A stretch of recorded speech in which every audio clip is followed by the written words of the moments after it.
How are you? Good. I think we are live. Oh, hi everyone. Hey. Martha said to count to 20. So good morning, good morning, good morning.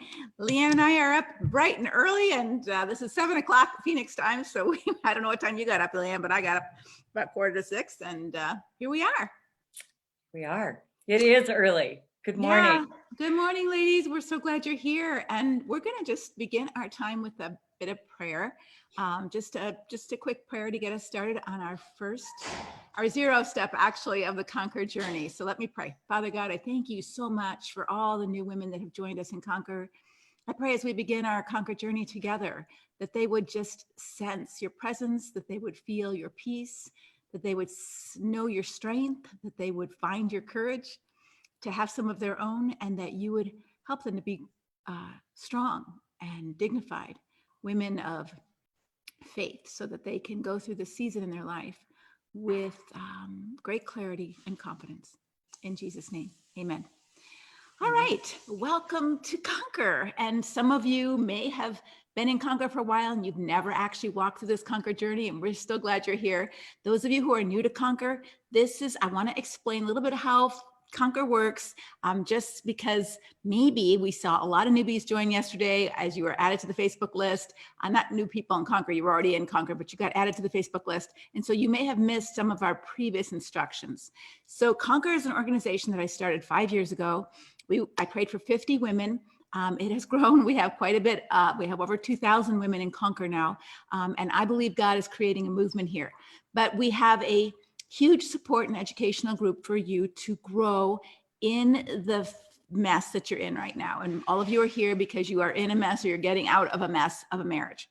And so we're going to talk about that. But we started realizing after a few years into Conquer that, you know, when I started Conquer, we started with video number 1, and we kind of all started together walking through that. But then once it was year 3, we had a ton of videos in the library. It's like walking into a library and saying, well, which DVD do I look at first, or which book do I read first? And it was overwhelming.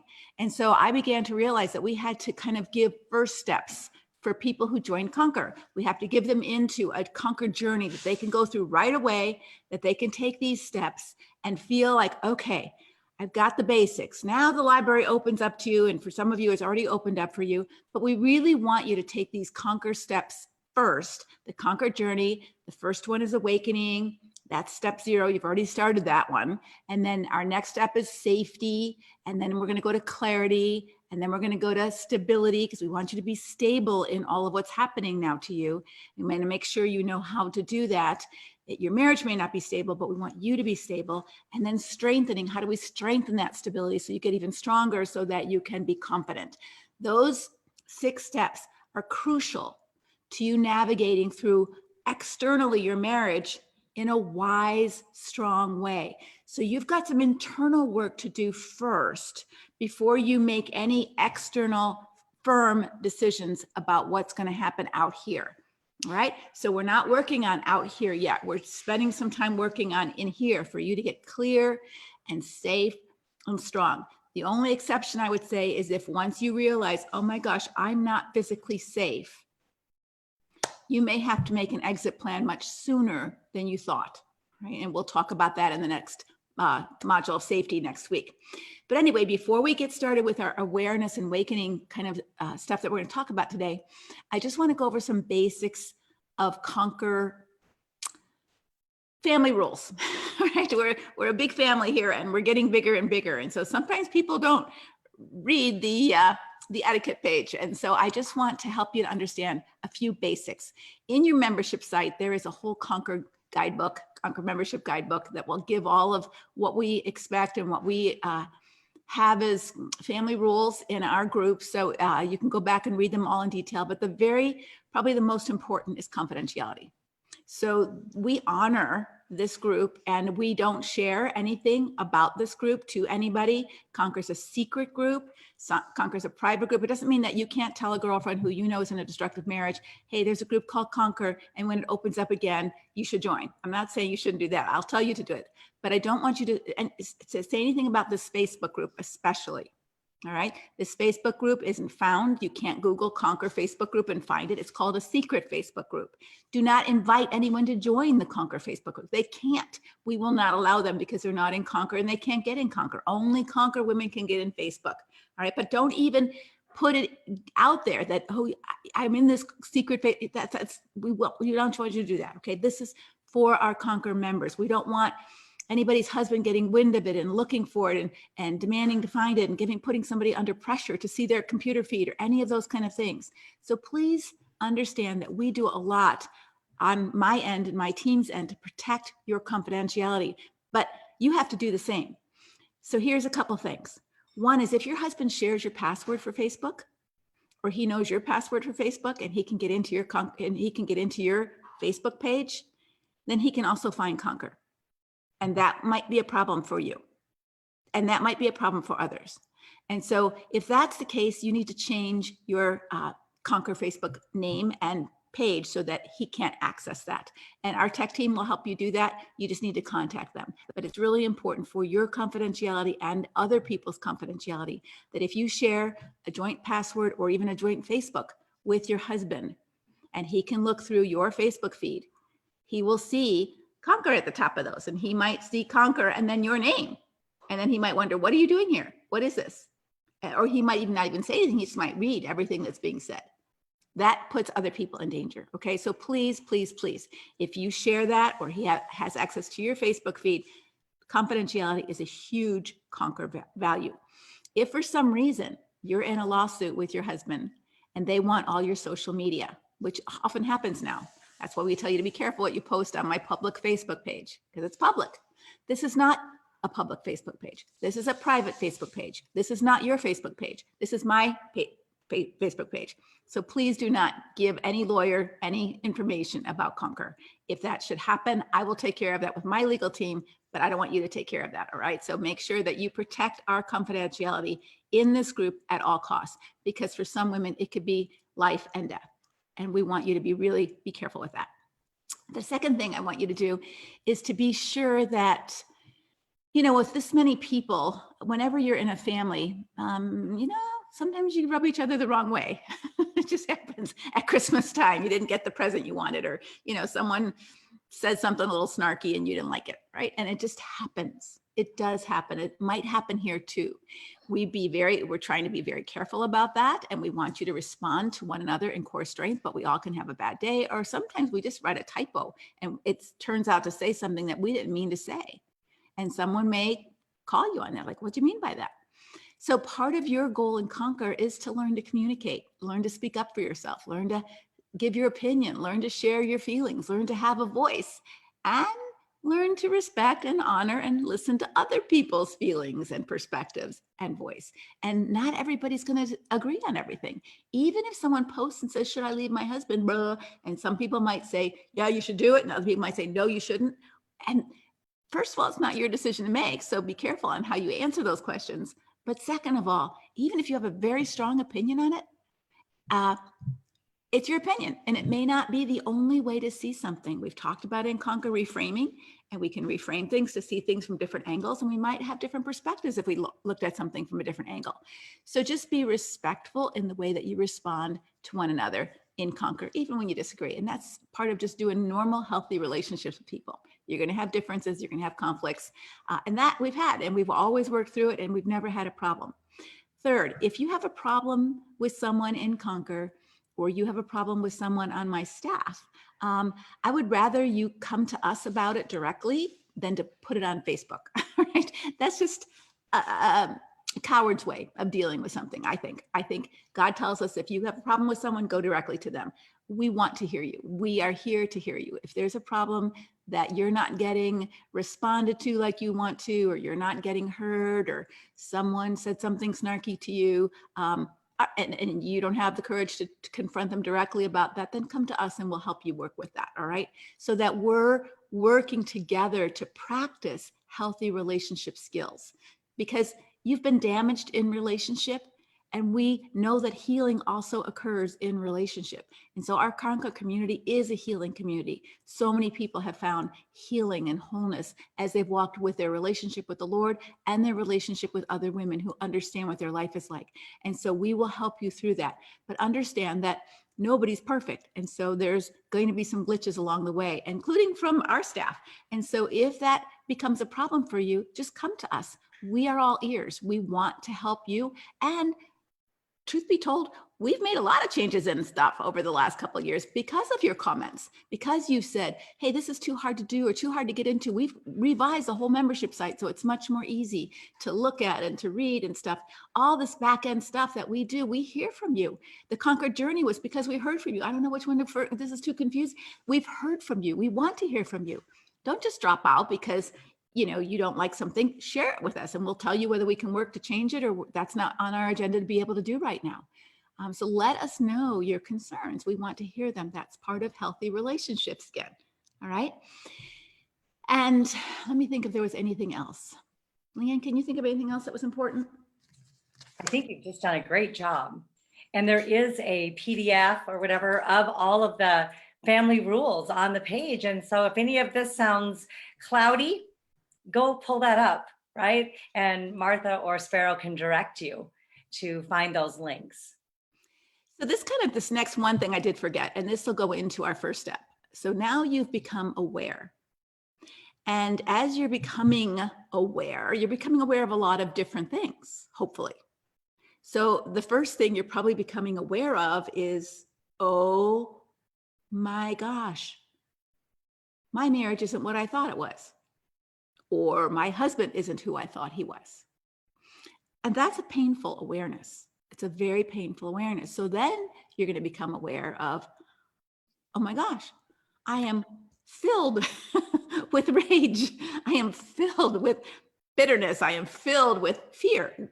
You're going to become aware of that out there, and then you're going to become aware of some stuff in here. Awareness has lots of different factors, and we're going to talk about that today. But one of the things that I want you to be really, really careful about in Conquer is that as you become more and more aware, it's true. Sometimes we don't trust what we see. We see something and we say, is that really a rattlesnake? I don't know. Let me look closer. Hey, Leanne, is that a rattlesnake? When we were hiking, okay? So sometimes in Conquer, it's going to happen that in the Facebook feed, you're going to say, this is what my husband said. This is what my husband did. Is this covert abuse? Is this really narcissistic? Is this showing me that he's having an affair? So you're going to be asking some of those questions. Or does this mean he's really sorry? He wrote me this apology letter. See this text, what he wrote? All right. First of all, make sure that you X out any personal things. We don't need to know all of that about your husband's name, or if he uses really bad language, X some of that out. But second of all, it's fine for you to do that because we need each other to say, here's how I read it, or here's how I read it, or here's how I read it. Okay, so we all have different perceptions. And we also don't have some of the filters that you may have. And so that's fine to get clarity on what's happening, to get greater awareness about what's happening out there. But Conquer isn't about bashing husbands. And so we want to have this careful dividing line. Conquer's about doing your own work. So as you're posting things about what's out there, what he did, what he said, and asking for help, make sure the help is for you about how do I handle this? What do I do next? How do I process my anger at what he's doing versus you can't change him. Now you might need some clarity to say, does this look like covert narcissism to you? Or does this look like, is this destructive or is this just difficult? I'm having a hard time deciding the difference. That's a great question in this awareness stage and the clarity stage that you'll get to, all right? Those are great questions, but we don't want you just to fill the page full of this, my husband did this.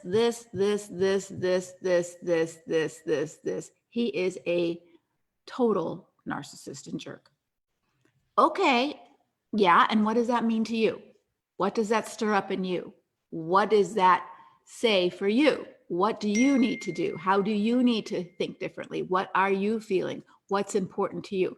Those are the goals, because doing your own work isn't just clarifying what's out there. Okay, so if I see a rattlesnake, I'm clarifying, okay, it's a rattlesnake, but now what am I going to do? Am I going to kill the rattlesnake? Am I going to walk around the rattlesnake? Am I going to challenge the rattlesnake? Am I going to freeze in fear of the rattlesnake? And if I freeze in fear with a rattlesnake, what's my next thing? Because I don't want to stay frozen in fear about the rattlesnake. There's lots of things I might have to decide to do in that. That's my work, right? I'm not going to change the rattlesnake. And so this is what we're here to help you do and conquer. So we're going to start with awakening. You may have some questions. The questions I want you to post in the Facebook feed right now are about this step, not about your whole marriage, it's not like a conquer call where you can just ask us anything. This is about this step in awareness. So we've talked about awareness out there. You're starting to wake up and saying, oh my gosh, I always thought I just had a hard marriage, but this is way beyond hard. This is destructive. All right. So that's something that you need to pay attention to. But Leanne, let's talk a little bit more. We talked a little bit last night about helping women become more aware. So I'm going to give it to you for a minute, and I'm going to go get my iPad because Martha's texting me questions and I forgot to bring that. So I'm going to run out for just a second, get my iPad so I can read that. All right. I'll be right back. So ladies, we are going to talk a lot about awakening and awareness today, and some of this could be really scary. And for those who don't know me, I'm Leanne Parsons, and I am a coach on Leslie's team, and I'm so grateful to be here with you today. So I want you to, for just a moment, well, first off, everybody grab a pad of paper and a pen, because we're going to have a couple of exercises that we're going to go through this morning when it comes to awakening and awareness. And so as you're posting in the feed, these are some of the things that you're going to post in that feed. I want you to think just for a moment about this word awareness and awakening and what comes up for you. What thoughts or what other words or synonyms can you think of that would tag along with awareness or awakening? I'm going to give you one of mine. I believe that awareness is the foundation of change. And unless we wake up, we're not going to be able to make the changes or shifts in our life that we desire to make. We're not going to be able to see, hear, feel, or experience the life that we want to if we are not aware and we are not awake.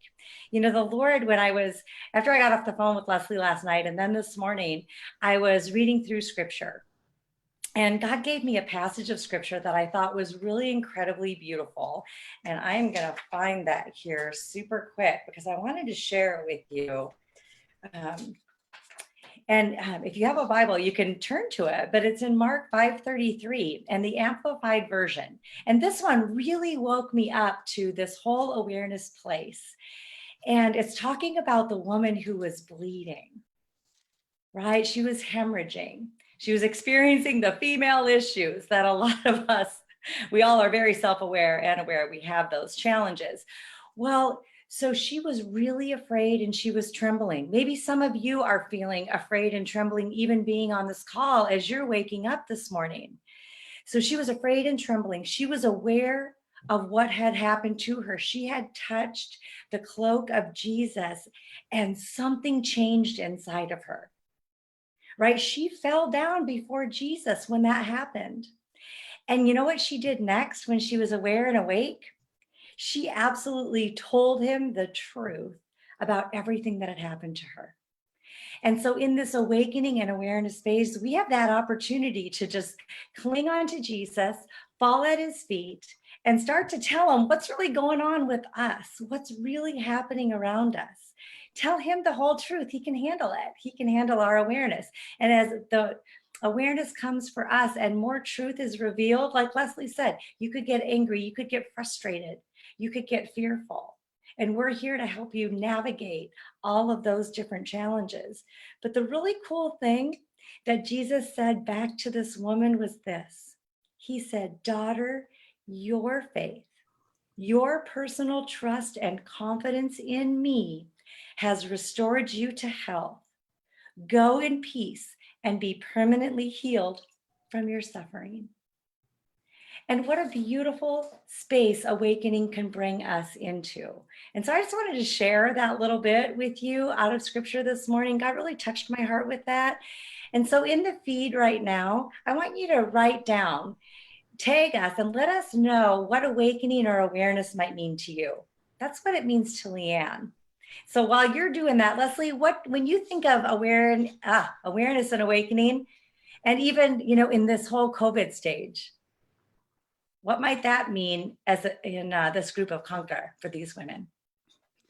Okay, so let me just hesitate. I'm seeing a lot of Martha sending me some questions in the Facebook feed that don't really have anything to do with awareness and awakening. It's like, what do I do with my husband who has this? Or what should I do with my husband who does this?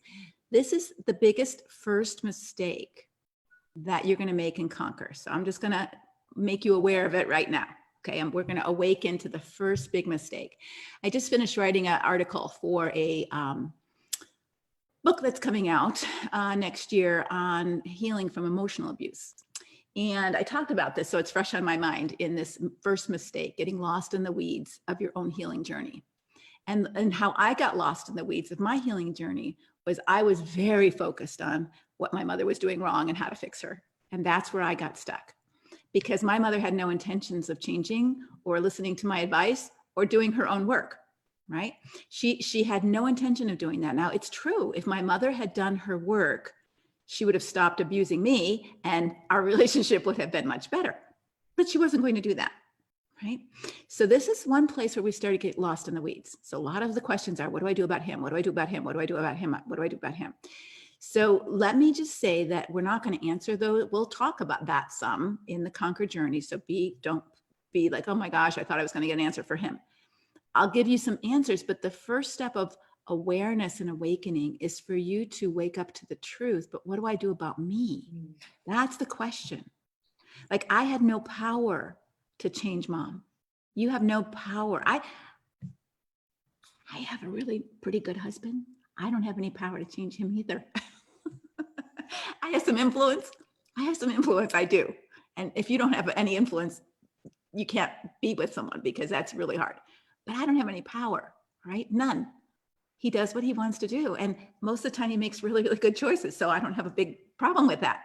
But I don't have any power, right? And I don't even have power to change my adult children. Truth be told, I don't have much power to change my dog. unless I have a bacon treat, she's going to do what she wants to do, right?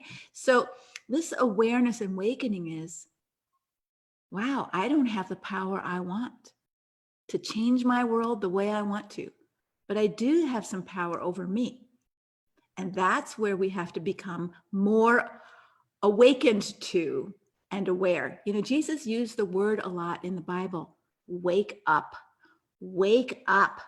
You're sleepwalking through life, blind, leading the blind. He's not just talking about truths having to do with salvation. He's talking about reality. Wake up, wake up. And so that's what this first stage is. It's not just wake up to the mess you're in, but wake up to how you got there. Wake up to how you might be getting out of there. Wake up to what this is having to teach you. Wake up to what you want to learn. Wake up to what you think, what you feel, what you want, what you need. Do you even think about that? Or is it all about him and making him happy and serving him and taking care of your kids and being busy and doing that you don't know even who you are anymore? That's part of waking up. That's part of becoming aware. And if you don't become aware, self-awareness is the absolute first fundamental skill in emotional intelligence. And so if you want to be healthy, if you want to have healthy relationships in the future, if you want to have a healthy marriage, the first step is you becoming aware of you, not becoming a PhD in him. Yes, you're aware that he's not healthy. Okay. And he's not healthy, and probably you're not either, because that's how this dance has stayed dysfunctional so long, right? And even Leanne shared in our last Conquer video in Staying Well, that she had her own work to do. And one of the questions was, what does you mean by my own work? So Leanne, maybe you can just summarize very quickly, because they can go watch the video themselves, but what does it mean to do your own work when you're in a bad marriage or a hard marriage and he's not doing his work? Yeah, and the self-awareness piece is huge. And I had to take a personal inventory of myself. And part of that was stopping to think, oh my goodness, unmasking myself, being real with who I was, and being able to look into the mirror and see what was going on within Leanne. And, that was me hanging on, like I was sharing, hanging on to the robe of Jesus and saying, I want to see more of me, regardless of what's going on around me. I want to know more about me. And so doing your own work is going to be going through Conquer and not identifying every sin and misstep that your husband does, but looking to see what role you are playing in your own life before the Lord. Are you being the woman that God called and created you to be? Are you living your values? And some of that, we're going to be exploring a lot of that in the Conquer journey. And the self-awareness piece, there's a couple of explorations that you can do to see if you are being self-aware. So Leslie, how do you feel about, rather than just talk it through, what about if we experience a little bit about what self-awareness can look like? Okay, before we do you have the feed in front of you of what people have put I down? don't. Let me, Okay, I'm so gonna, Martha has some, so let me put, so I don't have okay, the feed great. in I'm front of gonna go ahead and pull it up. Yeah, we're on Zoom, guys, so we don't have the Facebook. So I'm going to look and see what the feed says. Martha said what some of the, let's see, awakening to some anger in my daughter as husband, awakening to same anger in my daughter as my husband. Okay, so she's awakening that her daughter is reminding her of her husband. So that's what's one of the things. So, okay, the next step is awakening is how does that impact you? How do you feel? What's going on? How are you handling that? This is important also awakening. It's not just awakening to facts out there. It's awakening to what's happening and how do those facts impact me in here? And then what am I doing out there? Am I becoming reactive? Am I becoming passive? Am I becoming fearful? Am I becoming shaming, whatever.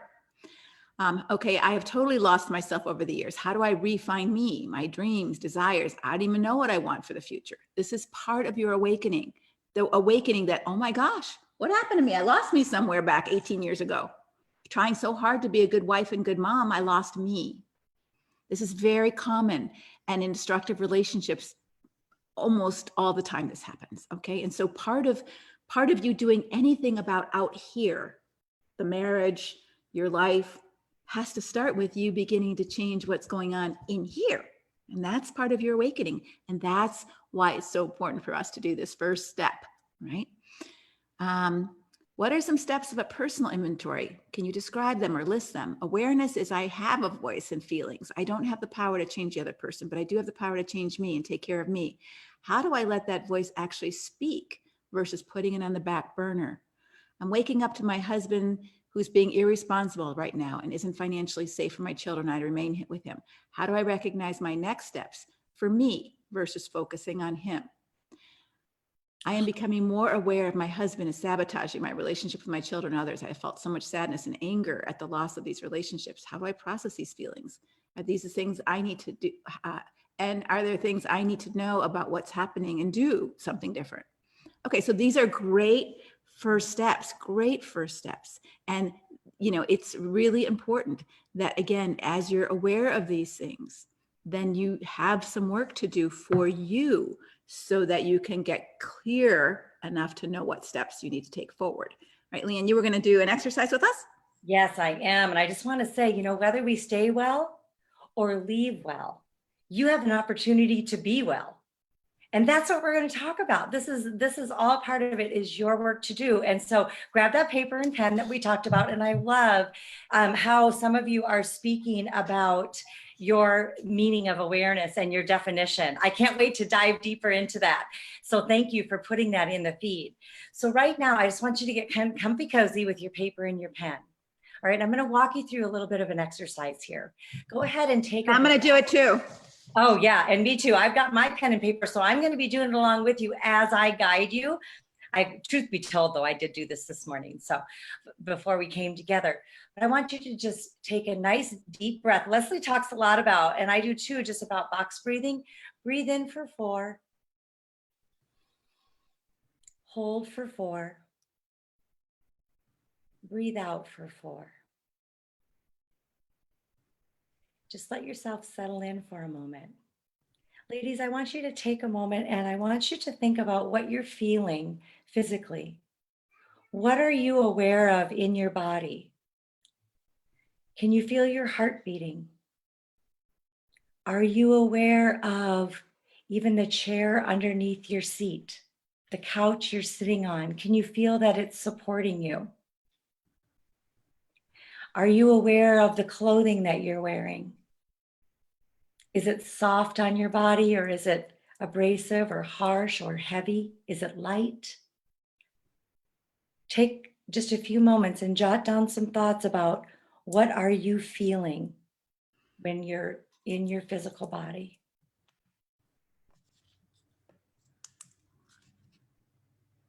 It could start with, if it gets sticky, I am aware that I feel warm or cold. I'm aware that I feel uncomfortable right now.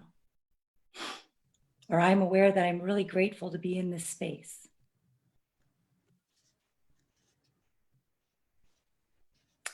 Take just a moment and think about, what do you see? What do you see in the room around you? Are you aware of the lights? The artwork that's in your room? A stack of books, perhaps, that you want to read? Light shining in your window? What do you see around you? Take a moment and write that down. God's given us 5 amazing senses that we get to tap into to help grow our self-awareness.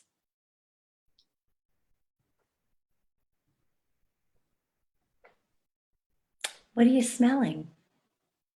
Do you smell your coffee? The burnt toast that you forgot to take out of the toaster before you got on our call? Do you smell laundry going? Trees outside? How aware are you of what you can smell?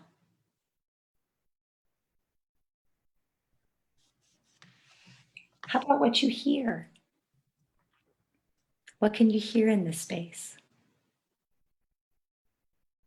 And I'm going to be very quiet so you can hear.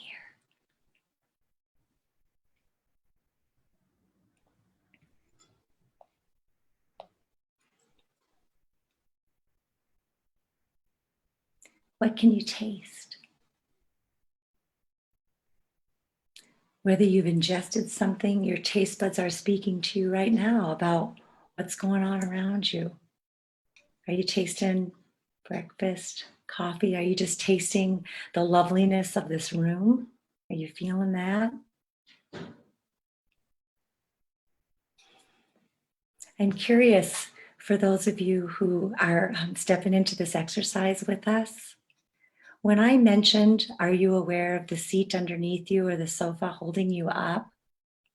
How many of you, that was the very first time that you were aware that you were being supported all around your body with what your environment provides for you?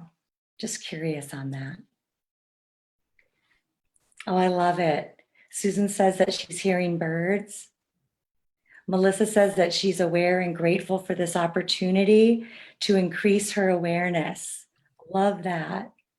Oh, I'm so glad you're enjoying this exercise. I have just chill bumps just reading. You're aware of being restless. That's powerful. Thank you for that. What else? You're aware of being confused. Yeah, I was there too. This can be a really confusing time. And we serve a God who is not the author of confusion, right? He's the author of clarity and vision. And you're going to get that here in Conquer. What else are you aware of? Oh, wow. Kim said she's aware that things are not so bad, that she had allowed the harsh treatment and now she's being empowered to stand. Wow, Kim. And you know what? Our awarenesses are going to be really different from each other, and that is okay. That is okay, because we're all at different places in our Conquer journey. Some are just beginning. Some are deep into the journey. Some are somewhere right in the middle. And how beautiful is that we get to celebrate that with one another here in this space. Some of us are different at different places of waking up. You know, some of you have been woken up for a long time, but you've been that paralyzed person, you know, or you've been that angry person. And you've known it, but you haven't really known what to do about it. And so now you've got this opportunity.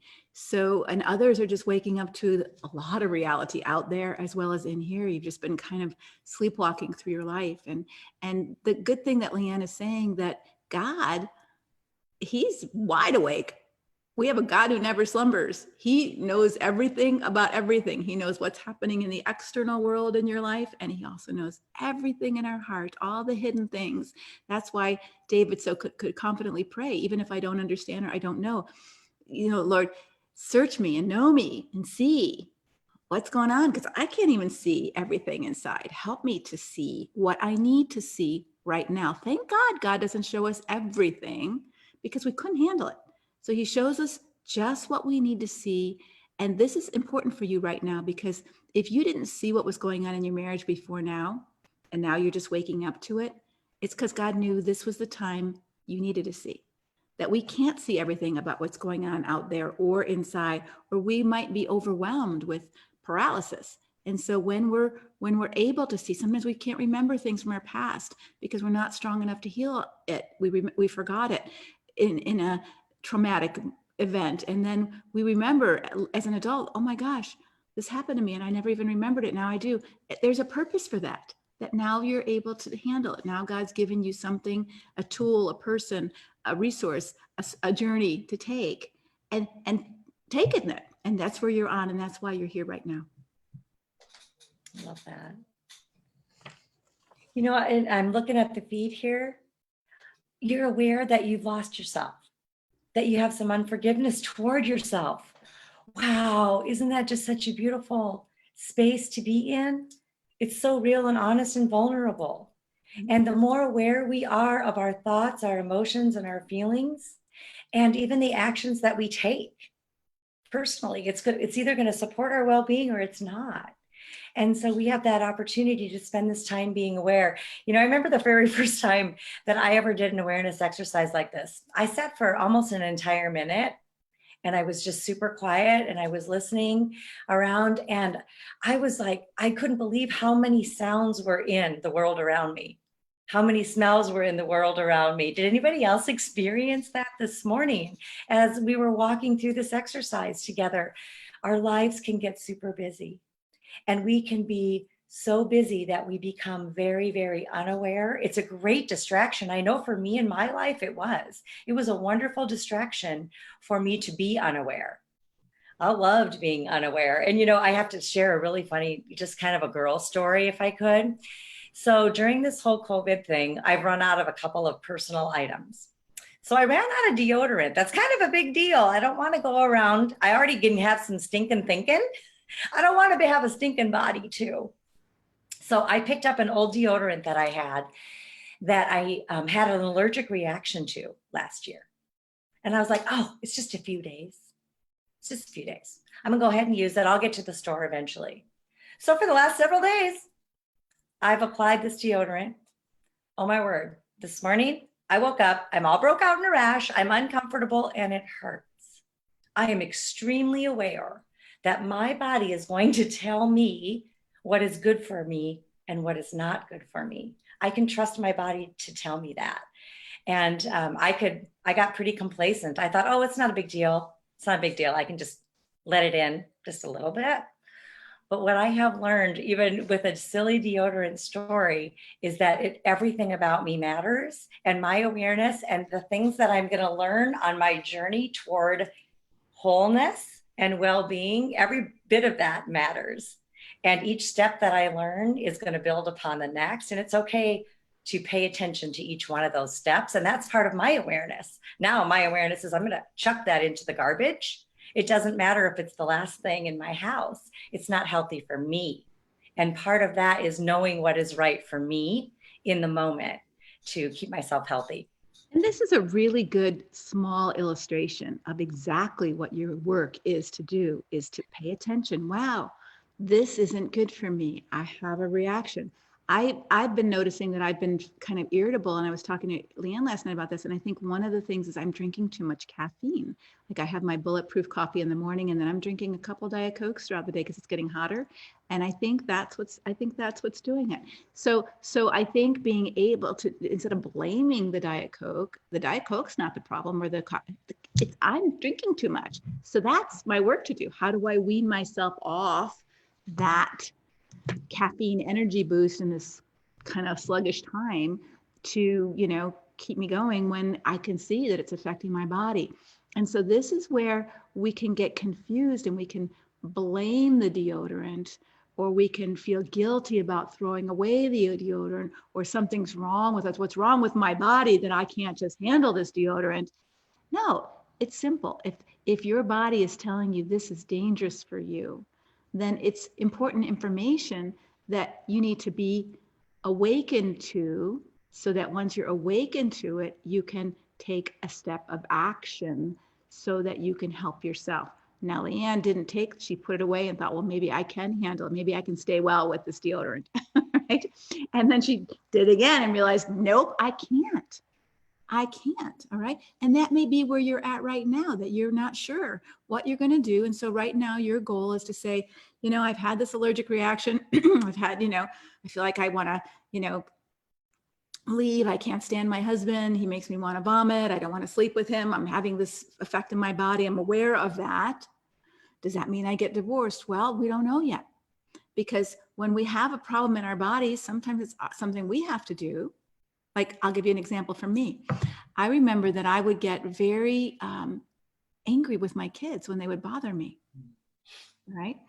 I was working from home, and sometimes they would bother me with stupid little stuff, and I would feel angry inside.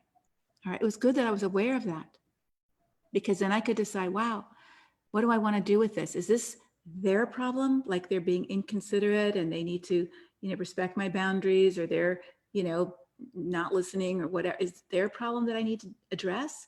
Or is it my problem?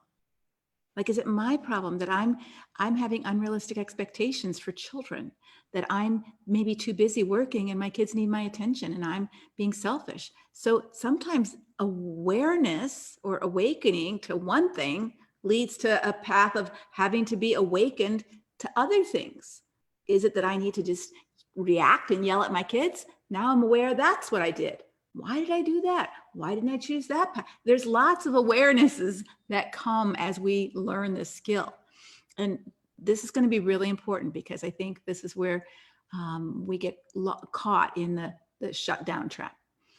Sometimes we don't like what we see. Like if I were doing a breast exam and I felt a lump in my breast and I become awakened to a problem in my body, I just realized my face, I put makeup on it, so I don't know if you can see it, but I have a little nick on my cheek, and I thought it was a pimple, but when I look closer, I realized this is the beginning of a skin cancer, which is, this is my fourth one. And so I'm glad I became aware of that. I've had a number of them, and I need to take care of it, right? So when you're aware of something, you need to honor that your body is telling you something's wrong and you need to pay attention. But the solution, do I just put a Band-Aid on it? Do I put cream on it? Do I go to the doctor? And I don't, maybe it isn't a skin cancer, but that's my guess. And so I'm going to go take care of it. We don't want to not know. But here's the problem. What happens? A lot of times when we start to become aware, especially with our own stuff, it's easier to be aware of someone else's stuff without self-reproach. But when we become aware of our own stuff, like, why have I stayed in this marriage so long? Why didn't I see this before? Why did I marry him? I wasted my life. We start to have this real negative, what's wrong with me? I'm so weak. I'm so passive. I've lost myself. What kind of person am I? I haven't done anything with my whole life. And we can kind of go down this rabbit trail of abuse toward our own self. Accusations, attacks, shaming, blaming, right? We can do that to someone else, and we can also do it to ourselves. Be aware. Oh my gosh, I haven't beat my husband up, or I beat him up, but I beat me up worse. I got to pay attention to that. That's not healthy. It's not healthy for me to beat him up any more than it's healthy for him to beat you up, but it's not healthy for you to beat you up. Because if you even never live with your abuser again or your husband again. You always have to live with yourself. And so one of the things in this awakening stage that we really want you to pay attention to. So is your body. What's my body telling me? Like Leanne's body is telling her, this deodorant's not good for you. Tried it twice, same problem, it's not good for you. My body's telling me this morning that I need to make an appointment at the dermatologist when I can get in. All right. And sometimes your body tells you that, even this, my body's told me this morning that I've gained some weight over this COVID-19. I got on the scale and I thought, I'm awakening to the uprising numbers in the scale. Don't like it, right? I've got to take some action. All right. So the awakening helps us to know what action we need to take, or start to know what action we want to take. 3 things we want you to pay attention to this week. We want you to pay attention. Obviously, you're paying attention, lots of attention to out here. What's he doing? What's he saying? How's he being? What's he saying? What's he want? All that. 3 things, maybe even 4 things. How does my body feel? Tense, relaxed. It's relaxed now. What's different than when it was tense, right? Just be curious. Be curious, not condemning. Second thing we want you to pay attention to is, what do I feel? I feel disgusted. I feel hurt. I feel angry. I feel afraid. Just put a word to it. Can you put a word to it? Do you know the words to put to your feelings? This is part of emotional maturity, right? Third thing we want you to be aware of, awaken to, is, what are you thinking? So Leanne alluded to something called stinking thinking. She said she had a stinking body. She didn't want a stinking body, but she still had some stinking thinking. We all have stinking thinking. But if we're not aware of our stinking thinking, then we can't change it, right? And so part of your job this week now is to pay attention to your body. What's my body trying to tell me? What are my emotions trying to tell me? And what is my stinking thinking? So I can't do it. I'm not smart enough. I'm too weak. I'm too scared. This won't work. I could never do that. I can't leave. I can't stay. I can't read my Bible every day. I don't have time. What do you say to yourself? Sometimes we don't ever pay attention. We just say it. I've shared with you, and some of you may have not heard this, but the story about me in San Diego last year, or not last year, this year, when I was saying to myself, I had to go to the bathroom. I was at an Airbnb and I couldn't get in. We were there as a group. I was waiting for my colleagues to get there. We had a code to get in the door. The code didn't work.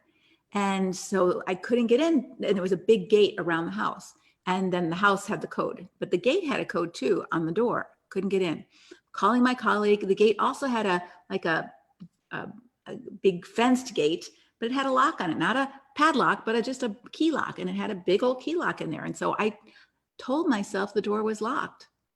But when my second colleague came in, she didn't tell herself that story. She just pushed the door and it wasn't locked. It opened up.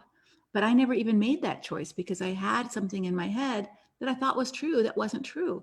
And I wasn't even aware that I was having an untrue thought. I just had a thought, it's locked. And because I believed that thought, I never took action that she took, that she didn't have that thought. So be aware of your thoughts. What are you telling yourself, about your marriage, about your husband, about your life, about God? What thoughts do you have? And I would really encourage you to write them down, especially when you're having some awareness in your body or your feelings. For example, if I'm having anger feelings and I'm aware of them toward my children or toward my husband, what are my thoughts? This isn't fair. Why do I have to do all this? I wish I never had kids. This isn't fun. I thought parenting would be so much more easy. Why isn't God helping me right now? I hate this. All right, you can right now see you've got some work to do in here. It's not just about your kids. You got some attitude adjustments. You've got some stinking thinking going on. But if you're not aware of that, if you're not paying any attention, you're just going to react. Then you're going to yell at your kids because you're angry and because you're having those thoughts. That's the actions that go with those thoughts. Just like not going to the door is the actions that go with the thoughts. It's locked. I'm a law-abiding citizen. I'm not going to try to break in the house, right? And so be careful. Be aware of your thoughts because God calls us to do that. And that's part of your work to do. Anything else you want to add to that, Leanne? Yeah, our thoughts, I always say that our thoughts have seeds in them. And then every seed has a deed. So our thoughts have a seed, they're going to produce something. And then they're going to really lead us to an emotional space. And then that emotional space has a deed in it, and it is going to either allow us to react or respond. And we have a choice.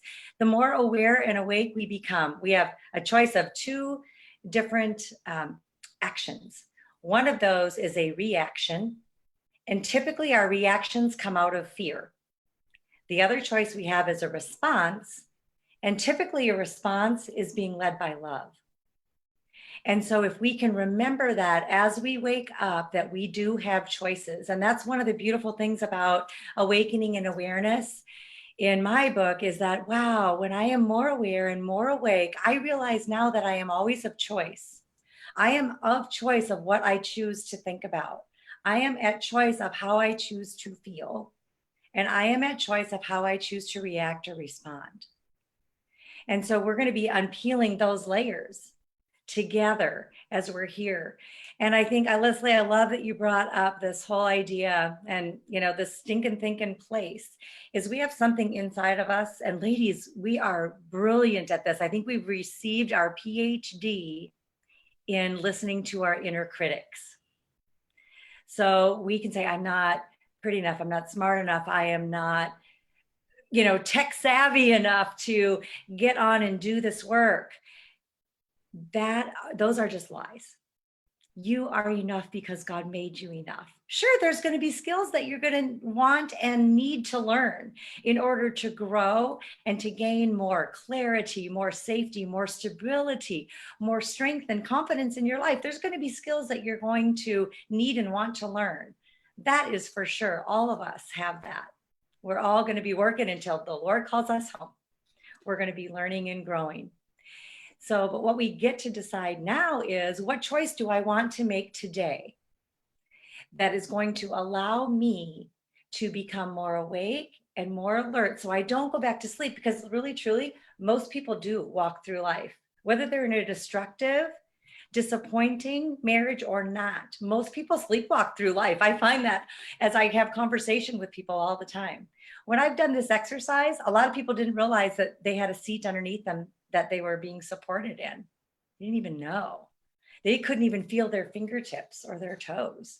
They didn't even know. It's like, wow, God gave us this beautiful body, but we're so busy. And so that the internal thoughts, that inner critic can flip you on your head. It can derail you and hijack your self-awareness. And so we just want to bring that right to the table. Be aware of that inner critic. The other thing are the stories that we tell ourselves. These are the thoughts that we're going to have. Those stories, those interpretations and assumptions that we can make can derail us. And some of the beliefs that we hold about what we believe a marriage should or could look like, what we believe our husband should or could do. But we do. I think Leslie and I both have this desire in Conquer that we don't only focus on what's going on outside of us, but we look at what's going on within us. And the reason that we do this, ladies, is not because, we're trying to protect your husbands. I mean, some of you are married to very wicked men. Yes. And some of you are married to very foolish men. And some of you are married to very immature men. And, looking and they can still have pretty bad consequences married to either one of those kind. One you might be in more danger with than another. But please don't hear me say, so what we're really going to do is, it's your fault, he's this way. It's not that at all, right? So I just want to clarify, you don't have that thought. That's not what I'm saying, right? What I'm saying is that if you don't do your work in such a time as this, you're here now. You're here to do work, which will result in some actions, which will result in some future story that's going to happen in your life. We don't know what that's going to look like yet. You don't either. But you want to take the best possible action steps you can take so that your story and your children's story is the story that God has planned out for you. right? You don't want to just live in reaction land. That doesn't do anybody any good. And so we're going to teach you the tools of how to pay attention to what's happening out there. So you may have to run, and you might have to run tonight. That may be your action step, right? Because you're in danger. Or you may have to do some growing up yourself so that when you decide to leave, this is what often happens. And you know, abuse literature isn't real good about talking about this. They're just starting to talk a little bit about this, but I've been talking about this for years. But one of the reasons that they're talking about this now is they're seeing a woman who escaped one bad marriage. What happens? You enter another bad one. You don't know, your picker's broken. Or it could be two things. Your picker's broken, or you haven't done your work.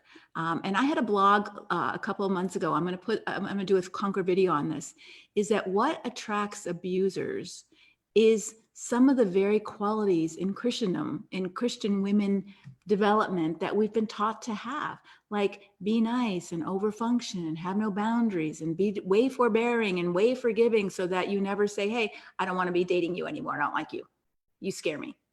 Oh, I just have to forgive you, and we have to keep trying. And so abusers actually look for those kind of people. And so if you don't do your work, you might be a wonderful person. I would love to have you as a friend. But also, if you can't say no to me, I might take advantage of you, right? I might, and abusers will look for people like that. Abusers will target people like that. And so if you don't do your work, you can get out of one bad relationship and get back into another. If you're not capable of living, I've lost Leanne for a minute. If you're not capable of living alone and taking care of yourself as a functioning adult, you're going to leave a marriage and say, I can't live alone. I'm too scared. I can't support myself. I've got to go find a man to take care of me and my kids. Well, that puts you in a very vulnerable position, because if you can't do this by yourself, then your picker is going to be not as discriminatory, right? And that's really, really crucial, ladies. And so it's so important. I don't know if I'm here by myself or what. So if you can give me, it says I'm live, if you can give me some feedback, or I guess I can't have any feedback. I'm like all lonely here. I don't know what happened to Leanne. Hold on, I'm going to go to Facebook right now and see if I'm still on. Martha's not here and Leanne's not here, so I'm not sure what happened. So I'm terribly with, this is what I need to learn. I need to get to my tech self. And let's get to Conquer support group. Okay. I think I'm still on. I hope. Let's see. So okay. I'm terribly with this. Is okay. I'm on. Yay. Let me just turn off my phone. So I don't have to listen to myself. But I don't know where Leanne went. Okay. So, okay. You can hear me. Thank you. I'm by myself. I'm not sure what happened to Leanne. So I'm going to go to some questions here, and we're going to wrap up for today. All right.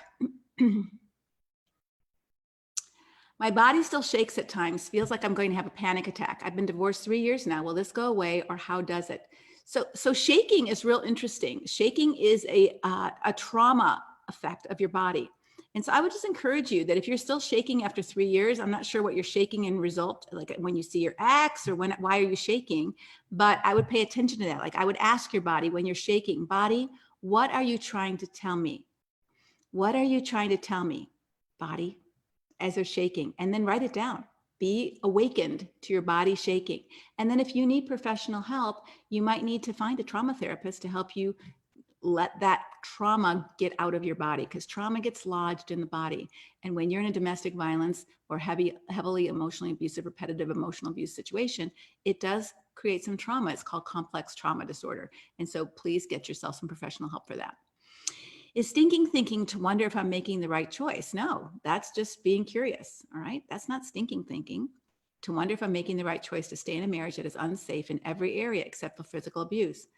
No, it's not stinking thinking. It's stinking thinking would be, I'm just a loser. I can't leave. That's why I have to stay. Or I have to stay because, God's going to be mad at me and I won't be able to go to heaven those are all stinking thinking. When you're telling yourself lies, it's stinking thinking. When you're beating yourself up, it's stinking thinking. All right. It's not so becoming aware, is it stinking? I wonder, am I making the right choice to stay in a marriage? That so the wonder thing makes me say it's not stinking thinking, but I do think you need to go deeper. Why do I think it's the right choice to stay in a marriage that's unsafe in every area? Why? What is your thinking there? That might be stinking thinking. So do your work. All right. So when you say, I'm making the right choice, I'm staying, even though this is an awful, unsafe marriage and he's not willing to change, I'm getting stronger enough to say, hey, this isn't okay with me that you don't share the finances. This isn't okay with me that you rape me every night. This isn't, I don't know what the unsafe is, so I'm just making some things up.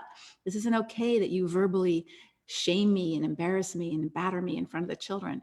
And he says, too bad, I like living this way and you're my wife, so you have to put up with it, and you're willing to do that? So there's something going on with you that you need to become awakened to. Why would you let yourself be treated that way? Any more than why would you let yourself drink a carton of sour milk? It's not good for you. Why would you let yourself do that? Maybe because you're starving and that's the only milk in the house. Well, then maybe it makes sense. But why are you starving? Right? These are self-awareness questions. When I finally was aware of how stinking thinking had taken over, I prayed and asked God to fix it. He did immediately. Sadly, stinking thinking has already gone to the cellular level. Disease has set in. How can I solve a problem that is so deep? All right, so this is a very interesting caveat that I want you guys to be aware of. I'm not a medical doctor, so I'm not going to give medical advice. But they do show that when you have been, for example, I can't think of the term for it right now. I just listened to a podcast on it yesterday, in fact. But there's a test about how much trauma you absorbed in childhood. I can't think of, what exactly the test is called. I'll try to find it and put it in the Conquer feed. But there's a test that you can take, and they say that when you have a lot of like my sister and I don't know if my brother had heart disease at 50. My sister and I both have autoimmune diseases. All right. We both have Hashimoto's. We both have Ray syndrome, where our fingers turn frozen, like even in Arizona. I live in Arizona. It's hot here. It's not cold. When I lived in Pennsylvania, I would suffer a lot. But here, I'm in Arizona. It's not cold here. But if I get a little cold, or if I even hold like a Diet Coke in my hand too long, all the blood drains out of my hand, and my hands are completely white, and it's miserable. So, and they say that a lot of those are caused by trauma. Then when you live with a lot of abuse and a lot of trauma, it affects you on the cellular level. So I would say, first of all, you got to get out of that situation. Second of all, you have to pay attention to your body and take really good care of it. And third, you may need to do some other practices. There's a book that might be helpful for you. It's called The Last Best Cure. And it's a book from a medical researcher who ended up having a lot of autoimmune diseases as well.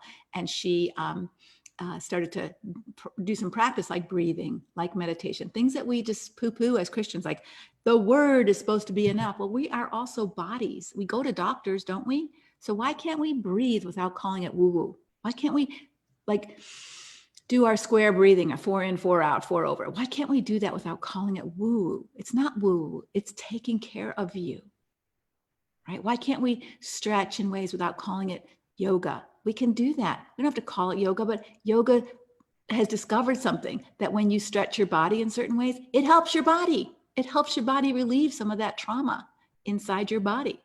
So learn about those things and do it. All right.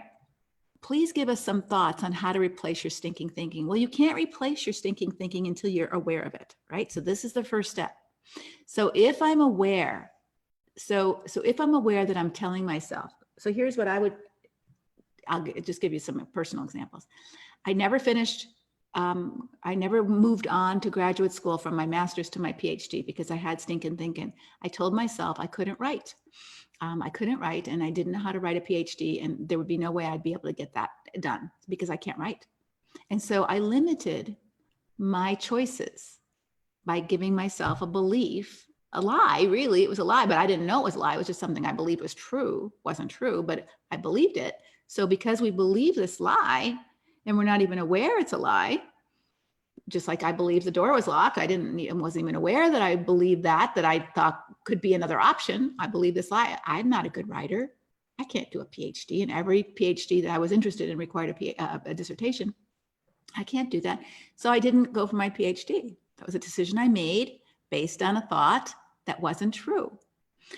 But I still had that thought when God was calling me to write a book 20 years later. All right. I still had that thought. God, how could you be calling me? I can't write. Go pick Kay Arthur, Beth Moore. They write really well. I can't write a book. So I'm arguing with God, and I'm aware I'm having stinking thinking. I'm aware that my limiting beliefs. I also used to be quite hard on myself. Whenever I would make a mistake, I would like, oh, how could you do that? You're a Christian counselor. How could you have such bad thoughts about someone? How could you have such bad feelings? How could you have said that? How could you be so snarky when you should know better? You should be the example. That stinking thinking. Okay. But if you don't even stop and ask yourself, what am I doing here? You can't change it. So stinking thinking is real. We all have it. I have it too. And here's when I began to replace my stinking thinking.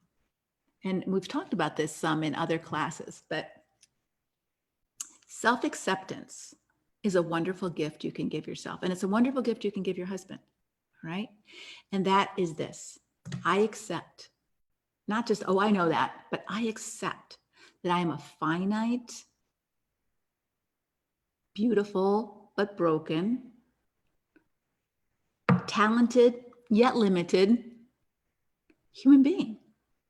And the real biblical word for that is humility. I don't know it all. I can't do it all. I can't fix it all. I can't figure it all out. I don't have that brain. I'm just a limited, beautiful, but broken, talented, but limited human being. I'm going to mess up. I'm going to say the wrong thing. I'm not going to know something. So why would I beat myself up for that? If I really accept that, just like I accept my baby's a baby, I don't expect my baby to walk. So I'm not mad at my baby because I have to carry her everywhere. That's what I know I need to do because that's what she is, right? And so I don't yell at her because she's making me tired because I have to carry you everywhere. So sometimes we have these unrealistic expectations of ourselves, of our husbands. You need to be my hero. You need to fix everything in our life. He can't. He's not the hero. We've set them up to fail. All right. And so we need to be aware of what those things are. And one of the ways that we change our stinking thinking is we change it to the truth. I can't do it, God. I can't write this book. Not that I'm adequate for these things, Lord, but my adequacy comes from you. If you call me to do it, you will empower me to do it. So I'm going to trust you and I'm going to learn to write. That doesn't mean that I just sat down and wrote a book.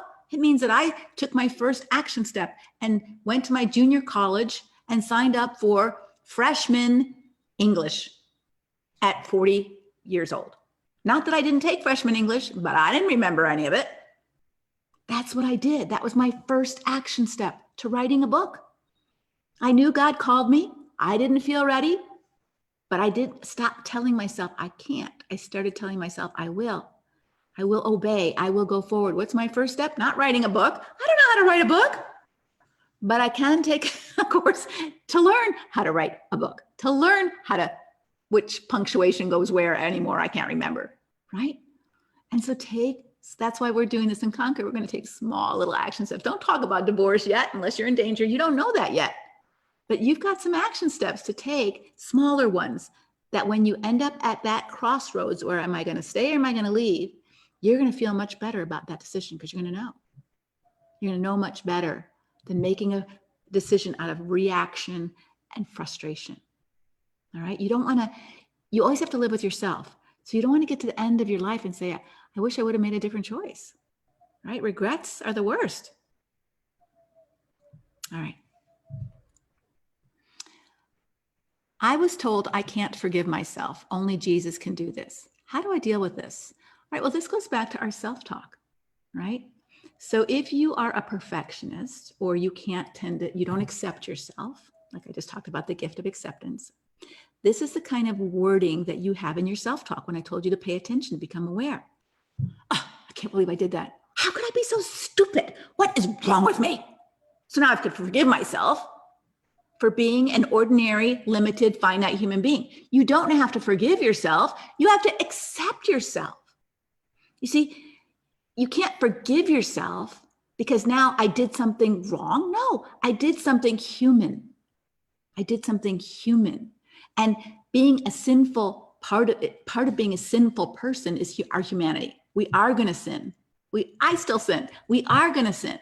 And so being aware of our sin, and then if we go into self-hatred, what's wrong with me? I can't believe I said the F word to my husband. I thought I was a Christian. I might as well just kill myself, right? That is not what God wants you to do with your sin. Confess your sin because you accept you're a sinner, right? You accept you're a sinner. You don't beat yourself up because you're one. You accept that you're one. And you ask God for forgiveness because you are a finite, limited, broken, but beautiful human being who needs forgiveness. And you accept that. You're not mad at yourself for needing forgiveness. Does that make sense? And so part of our work to do is accepting ourselves and our others. If you're extremely critical of your children or your husband because they're not living up to what you think they should, or they're not perfect, well, that's not healthy. And if you don't change that, you're going to get into another relationship and do the same thing. You've got to work on you. All right. Your husband may be an awful sinner. And if he's not admitting his sin and confessing it and working on it, you can't have a good relationship with him for sure. But if you're the kind of person who is bombarding yourself because of your faults and shortcomings, it's not a matter of forgiveness. It's a matter of accepting that you are, or that you don't know. I had to accept I don't know enough to write a book in order for me to go get help to write a book, right? If you're calling me to write a book, God, I need to learn how to do that. No shame in that. No shame in that. I just have to be aware that I have to do that. All right. I have itching and sores that won't heal from stress, and I know it goes back to my childhood. I'm not sure what I should do. If you had a broken leg in childhood that was still giving you problems today, and because of it, you were walking with a limp and your hip was always sore and your knee was swollen, what would you do? You'd know exactly what to do, wouldn't you? You'd go to the doctor. You'd say, I broke my leg in childhood and I don't know if the doctor ever fixed it right, or maybe it never really got set properly, but can we do something with this to get this better? That's what you would do. So why aren't you doing this with your health? Why aren't you doing this for yourself? This is self-care. Like Leanne, I put my deodorant, I got a rash. This is self-care. I'm not using my deodorant anymore. I stink. I got to take a shower. This is self-care. Why don't we do self-care? We don't do it. That's selfish. I should just be able to, buck up and handle it. Go to the doctor. Go to a body-mind specialist. Go to a trauma specialist. Go. This is what we do when we need help.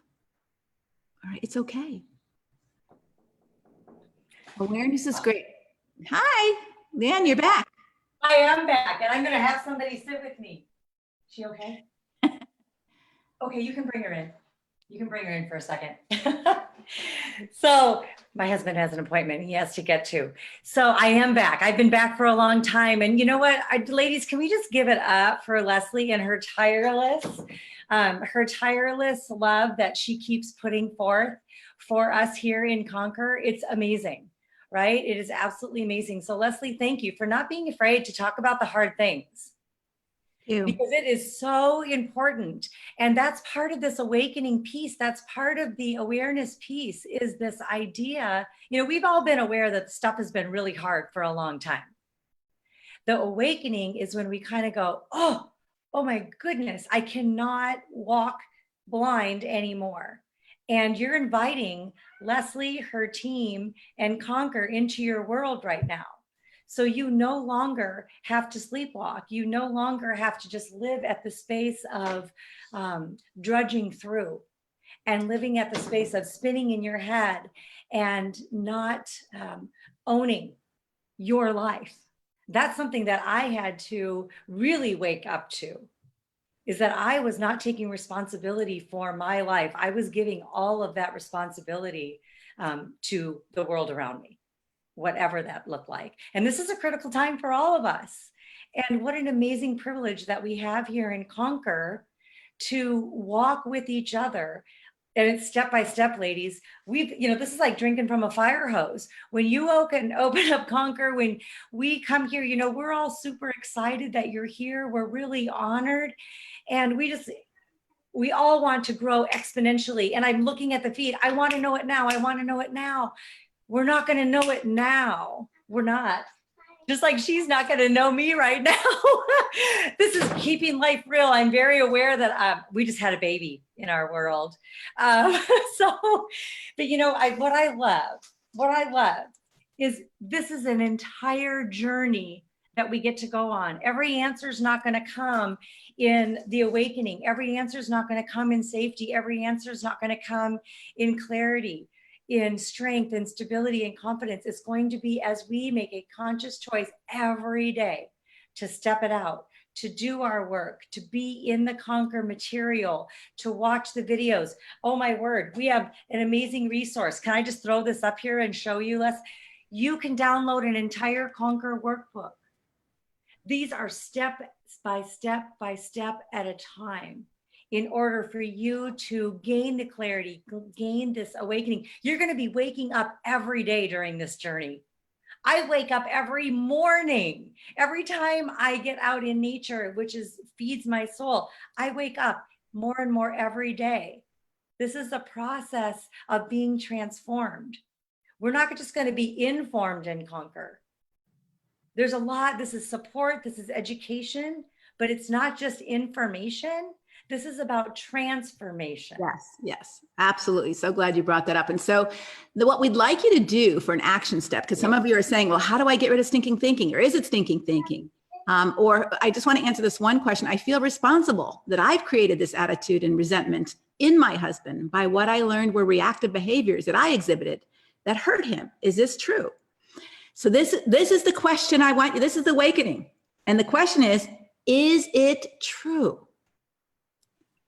The answer is, I'll give you the answer now, but this is the answer that all of you have to come to.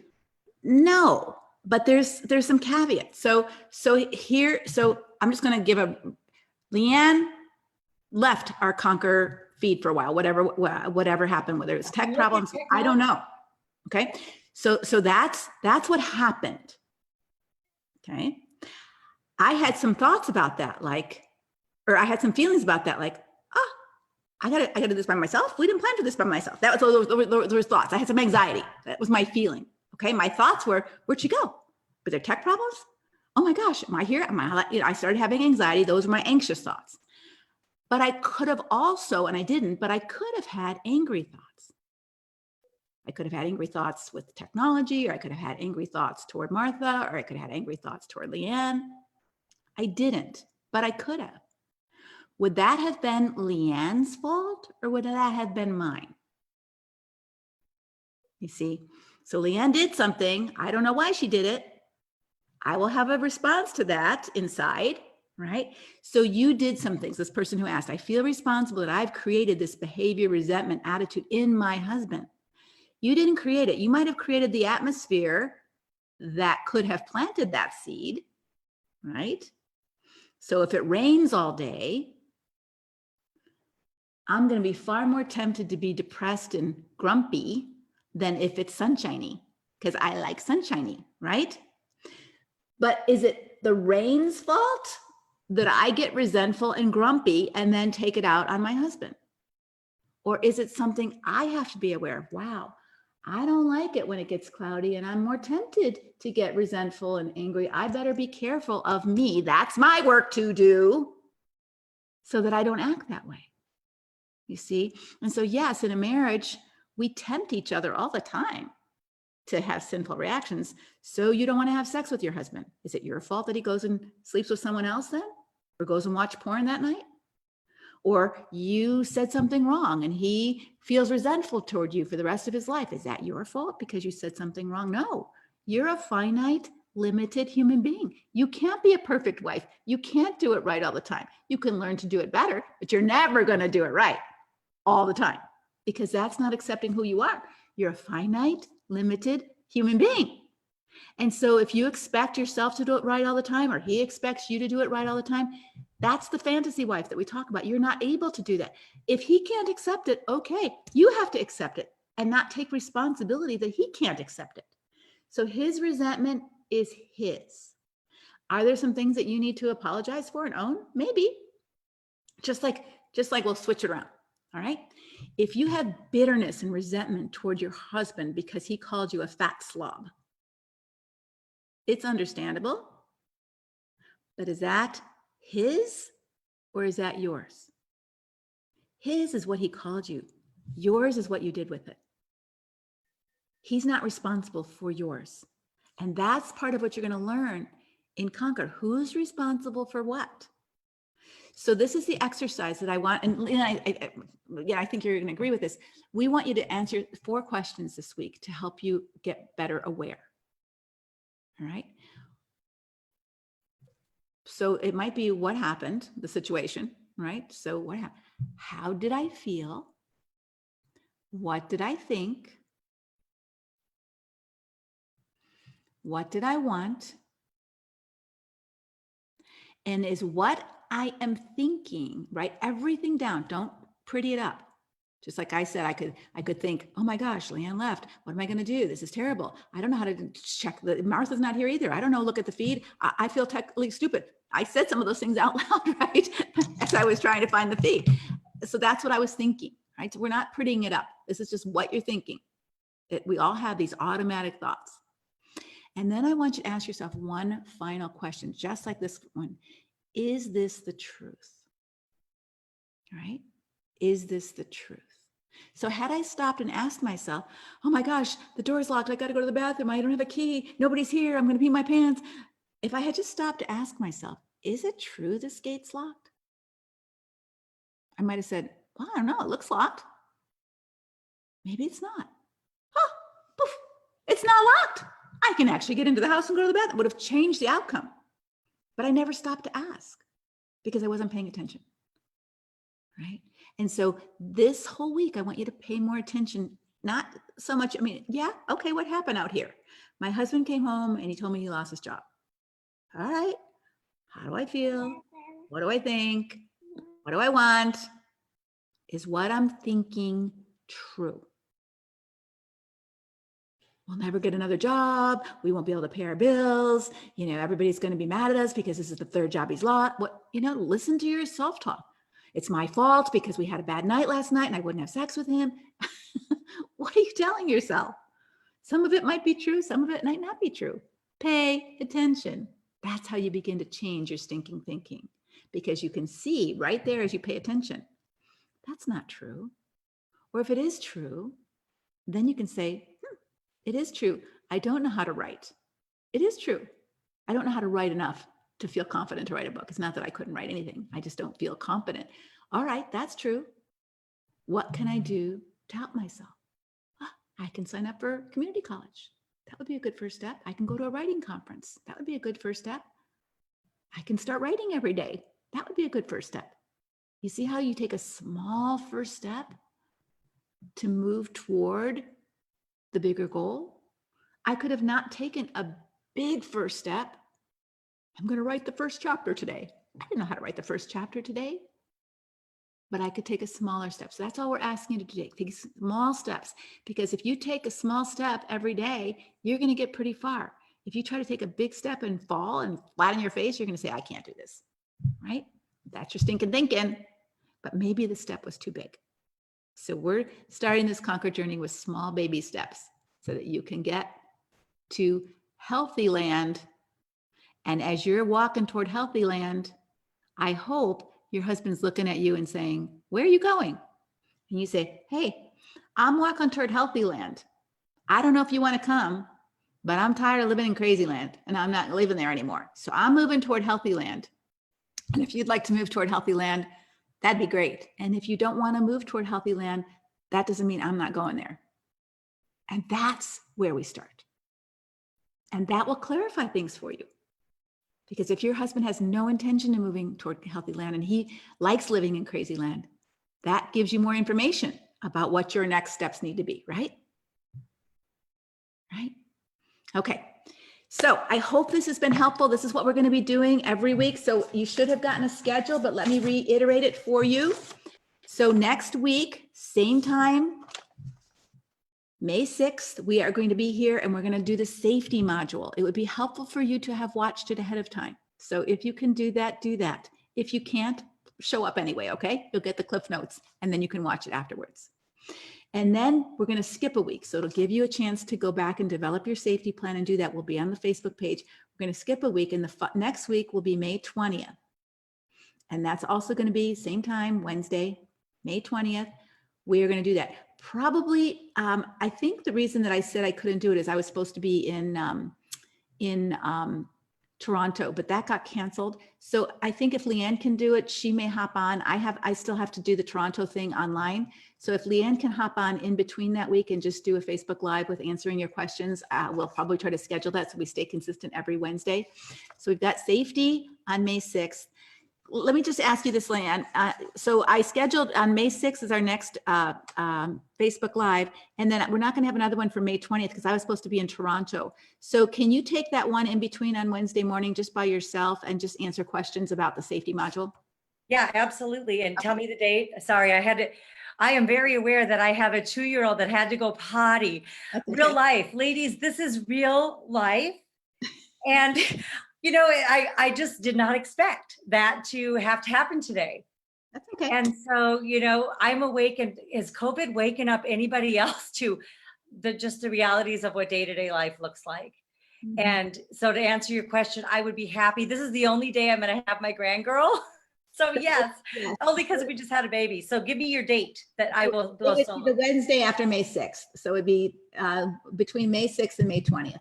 Yeah, That's- absolutely. So Yeah. we'll probably do that. And then the 13th. Yeah, and then the next one is May 27th, and that's when we're going to talk about stability. And the next one is June 3rd, and we're going to talk about strength. And then the next one is June 10th, and we're going to talk about confidence. And then we'll have a wrap-up one after that. All right, so we've got lots of weeks of these Facebook Lives where we're just going to walk with you one small, tiny step. And then as we move into the summer, one of the things that we're committed to do as a team is that after we do our Conquer teaching for the month, whatever it's about, then we're going to do a little Facebook Live about what's the action step. How are we going to put this into practice? So we probably won't start that until after the Conquer journey is complete so that we don't get all confused. But let's just finish this Conquer journey together and take these baby steps forward. And I promise you that you will begin to feel differently about you and your strength and your ability to handle something, in which then you can make good decisions about what to do out there. But for now, you're moving to healthy land, and that's a good thing. And I'm not saying that all of you are terribly unhealthy. We're all a little unhealthy, right? We all are, right? That's why God says we all exchange the truth of God for a lie. We all have problems with the heart is deceptive and desperately wicked. Who can know it? We can't know it. That's why we say, search me, O God, and know my wicked thoughts. What thoughts? I know, I'm not paying attention. Got to pay attention. Take every thought captive to the obedience of Christ. What thought? The thoughts that you're thinking that aren't true. Renew your mind with the truth. What? What thoughts? Those thoughts, right? What's the truth? Is this true? Is this what God says? I'm not worth anything. I'm just a loser. No one will love me. I'm just garbage. Is that true? Is that true? No, not according to God. So whose reality are you going to believe? Yours or God's or your husband's? Are you going to believe his reality over God's reality about who you are? I hope not, but that's what your work is. You got to make that transformation inside. Nobody can do that for you. I can show you how, but you actually have to do it. All right? Can I share one thought on that? Yeah, absolutely. So something to think about, ladies. I love that you brought that up, listening to what the truth is. So I often say, is it a capital T truth? The capital T truth is what God says about you. The lower T truth, that's what people, the world will try and throw at you. And we want to focus on what is that capital T truth. And even the little T truth. So it might be true that, let me think of something for myself. It might be true that I'm not I would say I'm a good writer now. I wouldn't say I'm a superb writer, but it might be true that I'm not a superb writer. That may be true. Small t true. I'm not a superb writer, but it's not true that God can't call me to write a book. It's not true that I can't write a book that's meaningful for lots of people, right? So we have to be careful that just because we have a small t that is true. I didn't get my college degree. I never did get my PhD. That's true. That doesn't mean we have to be careful. It's true. So that means I'm a loser. It's true. So that means I'm ugly. It's true. That means I'll never be able to find anybody else. Don't make those connections. All right. Because God says, Paul says, not that I'm adequate. Paul says, that's true. Not that I'm adequate for what God called me to do, but God. Right?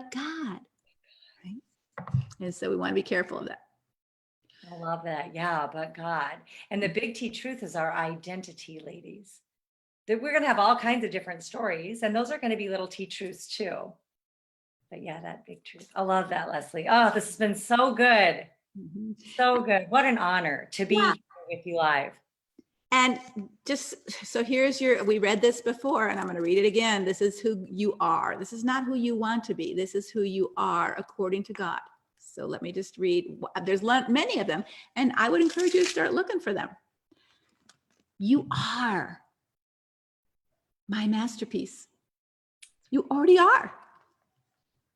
He has created you anew in Christ Jesus so that you can flourish. You can do the good things he planned for you to do.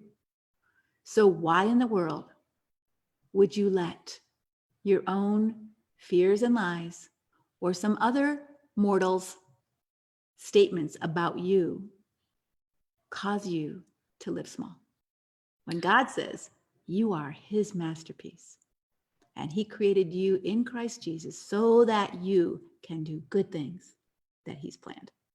Starts with walking in the truth, ladies. We got to get our sea legs together and walk in the truth. And so let's start there. And you can't even walk in the truth if you don't see the lies. And you don't see the lies that you're telling yourself about yourself or about God, or even sometimes the lies about life. And so this awakening is crucial to your maturity and for you to move out of destructiveness into health and into stability.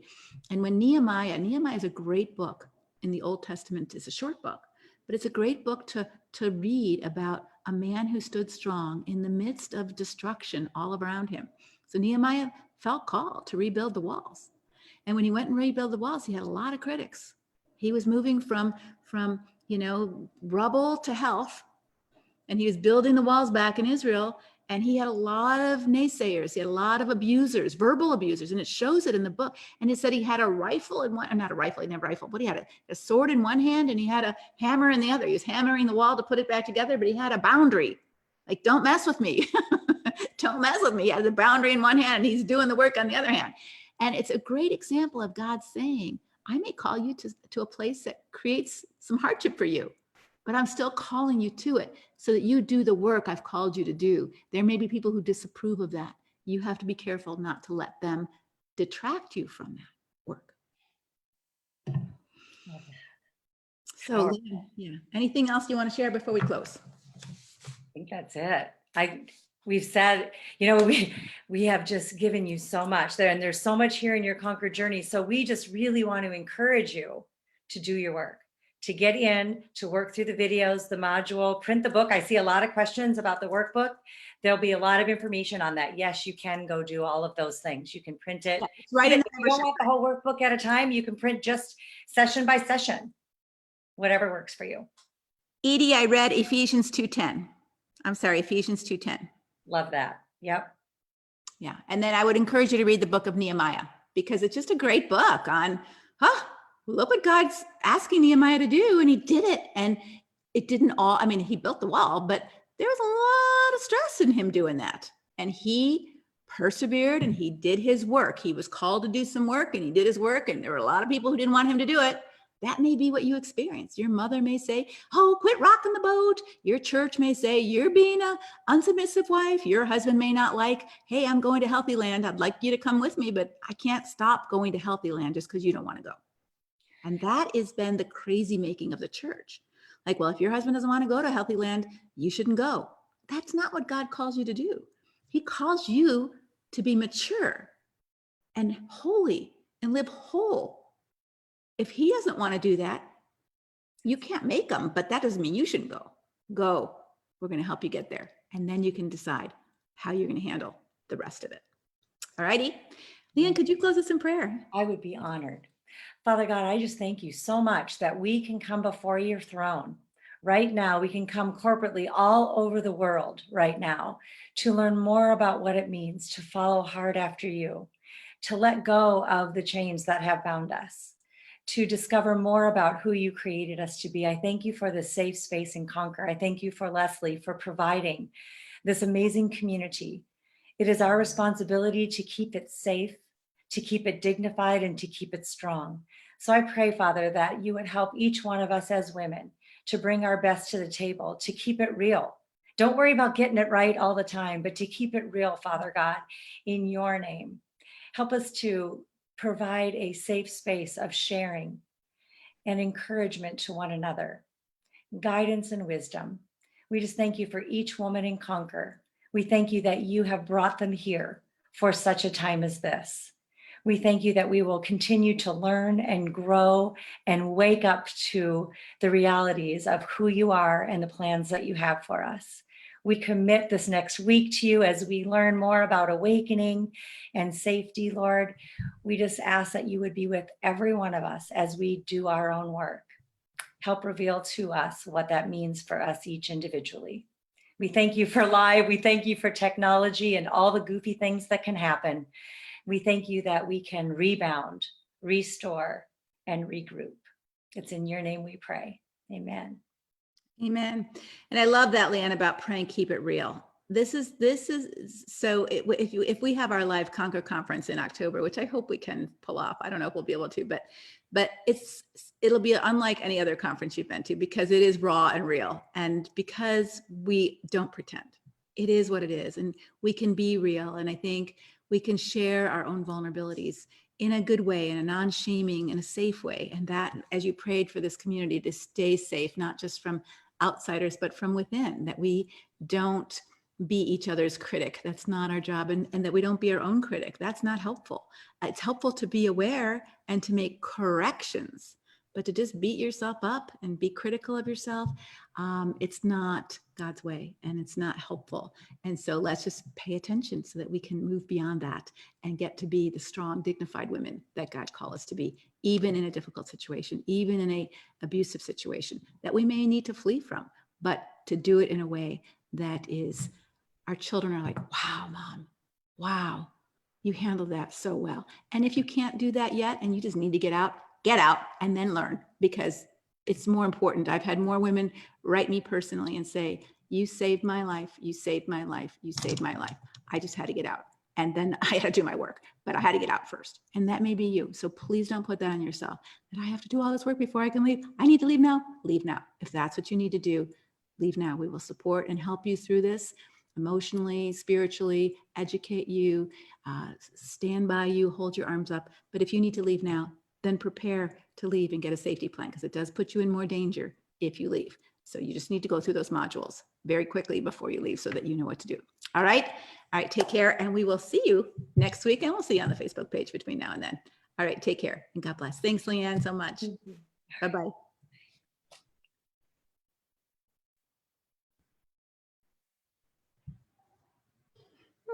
Mm-hmm.